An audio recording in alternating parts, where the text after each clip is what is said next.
अकोले शहरात अकोले शहरातून एकमेव रस्ता म्हणजे कोल्हार गोटी रोड हा जात असतो.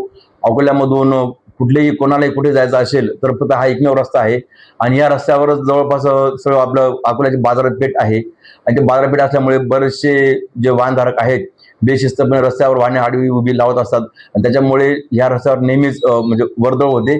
त्यामुळे ट्रॅफिक जाम होत असते. आपण जवळपास दररोज 4 अंमलदार या गोष्टीसाठी लावलेले आहेत जेणेकरून ट्रॅफिक जाम होणार नाही. परंतु तरी सुद्धा कुठे ना कुठे ट्रॅफिक जाम होत असते. अशा बेशिस्त वाहन चालकांवर आम्ही बऱ्याच कारवाया केलेल्या आहेत. मागच्या किमान 2 वर्षापेक्षा आपण जवळ दुप्पट तिप्पट आपला कारवाईचा वेग जास्त आहे.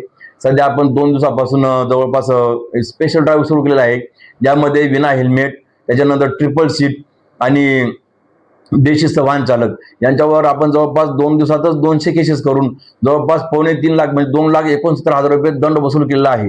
तरी मला टू व्हीलर चालक असतील किंवा फोर व्हीलर चालक असतील, खास करून जे शालेय मुलं आहेत, जे ट्रिपल सीट जातात किंवा विना हेल्मेट गाडी चालवतात, यांना आम्ही फक्त सुरुवातीला नोटीस देऊन किंवा तंबी देऊन सोडवलेलं आहे की जेणेकरून ते विद्यार्थी काही गरीब असतात आणि त्यांना शिक्षण घेणं महत्त्वाचे असते. परंतु त्यांनी म्हणजे ट्रिपल सीट गेले किंवा विना हेल्मेट गेले तरी सुद्धा आम्ही त्यांना फक्त समज दिलेली आहे की बाबा इथून पुढे तुम्ही ट्रिपल सीट जायचं नाही किंवा जात असाल तर हेल्मेट घालून जा, अशी आम्ही त्यांना समज दिलेली आहे.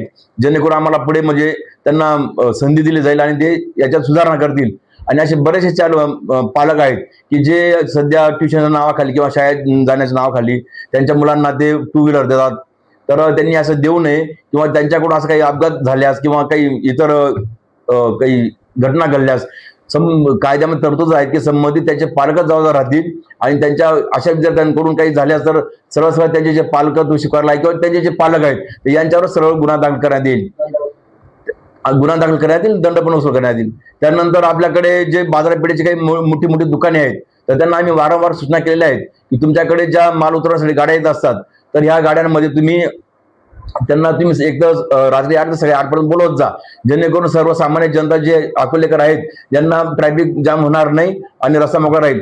काय होतं या गाड्यांमुळे त्या गाड्या माल उतरवतात, त्याच्यामुळे बऱ्याच ठिकाणी ट्रॅफिक जाम होत असते. अशी बरीचशी दुकाने आहेत तर आम्ही त्यांना यानंतर प्रथम नोटीस देणार आहोत आणि त्यांची एक मीटिंग पण घेणार आहोत सगळ्या व्यापारी मंडळाची.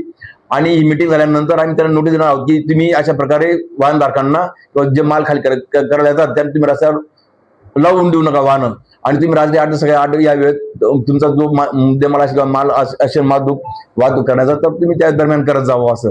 आणि त्यांनी तरी सुद्धा आम्हाला जर प्रतिसाद दिला नाही तर प्रचलित जे वाहतुकीचे अधिनियम किंवा कायदे आहेत त्यानुसार कलम 102 नुसार आम्ही त्यांच्यावर इथून पुढे कारवाया करू. आणि हे सगळं होत असताना आम्हाला अकोल्यातील जी सर्वसामान्य जनता आहे यांचं सहकार्याची अपेक्षा आहे आणि सर्वांनी असंच सहकार्य करावं आणि पोलिसांना मदत करावी. पोलिसांनी सुद्धा चांगल्या प्रकारे काम करतील असं मी तुम्हाला सगळ्यांना ग्वाही देतो. येथे थांबतो. जय हिंद, जय महाराष्ट्र.